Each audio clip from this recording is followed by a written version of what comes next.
He sat on the bench in the jail cell, a situation he had known before. The handcuffs he knew well. He looked above the head of the jailer at a calendar. It was the last day of October. He could hear the music and dancing in the street, and the smell of nopales on the grill with pieces of meat. He could imagine the girls with marigolds in their hair. He tried to imagine dancing with a señorita, but at that moment wasn't his greatest care. He'd escaped from every jail, from Edinburgh to Del Rio, and this one is no different. He was planning his escape and where he would go. It was a bit cold for October on the Texas border, so he asked the jailer if there was anything he could order. The jailer said the only thing you should order is mercy on your soul, because come tomorrow, you're going to be 6 feet in a hole. The jailer stood up, pushed back his chair. Before he put his hat on his head, he slicked back his hair. The jailer stepped out the door and into the hall. Then he said, "Since you're going to hang, you might as well put your name on the wall." The prisoner turned and looked at the names carved into the wood. He took out the small penknife from his pocket and carved his name best he could. There were names of outlaws he once known, but who hung at the gallows and had to answer to the highest throne. He took another look at the small upstairs jail, trying to figure out how to get through the side window and over that rail. He began to hear a new sound, the sound stairs make when they creak. The sound stopped at the top of the stairs, and he began to hear voices speak. It was all in Spanish, and in a very soothing tone, one of the men stepped with his back turned into the doorway where moonlight shone. He recognized a mariachi suit, black with a gray sombrero and a pair of shiny boots. He could not see any more members as they were not in view. He knew there had to have been at least more than two. All of a sudden music began to play, and he could hear at least 2 or 3 violins tuning with each other in such a pretty way. The thumping rhythm of a bajo could be heard too. He heard one of the men say that everyone was good. Está bueno, they were all in tune. Maybe the jailer told them to let me in on the festivities, he thought.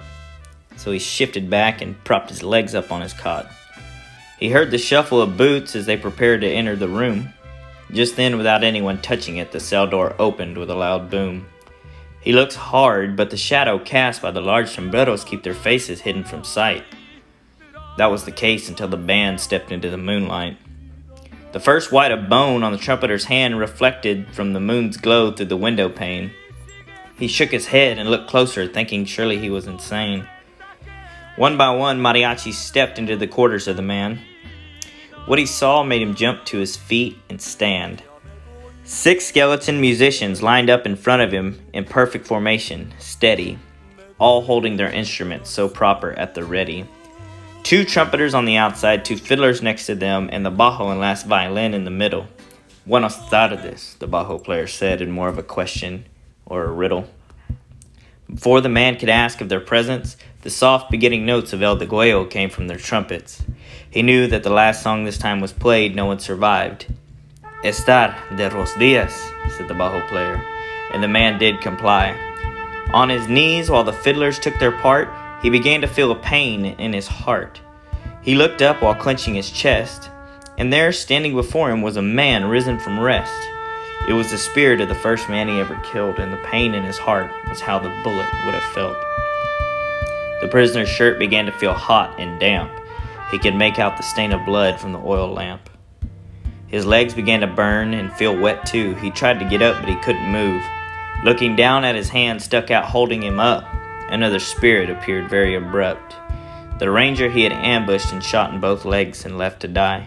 "Make it stop," he began to cry. The trumpeters blew the notes at the beginning of the Deguello song, this time even louder, and the notes were long.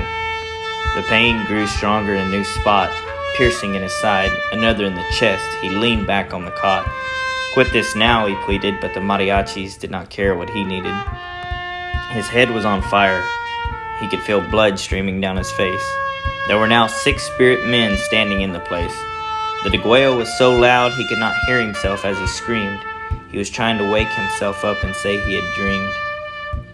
He was feeling each bullet that he had ended their lives with. The 6 men now looking down on him. These men had been waiting for this call. The trumpets began again as each reached for a pistol to draw. He began to holler. He saw each face, the ranger and the vaquero he had killed for $1, a man from Taos and another from Santa Fe he killed while robbing a bank for getting in his way, a young man back from college stepping off a train. He missed his opponent and it struck the innocent kid in the brain. Lastly, the first man he killed, the man had caught him trying to steal. He ended the first just like the others, with a Colt pistol he stole from his brother. The ghostly men were all aimed down on him with their hammers back. The next thing he heard was all of the pistols crack. He instantly fell on his side as he felt their bullets tear. He couldn't move, he could only watch them stare. As the mariachi band began to end their tune, the spirits began to exit the room. He saw the skeleton players one last time before they went out the door. Please let this end, he thought. I cannot take any more. No sooner had they left did the jailer walk in. It was nearly 8 a.m. You must know you're about to hang because you're sweating bullets and looks like you've seen a ghost. I'm just glad I'm the one taking you to the gallows, outlaw, he tried to boast. The prisoner looked at his name on the wall. So this is it? I'm hanging in front of y'all? The jailer said yes, and too bad you won't be around. We're gonna have a mariachi band play while they put you in the ground.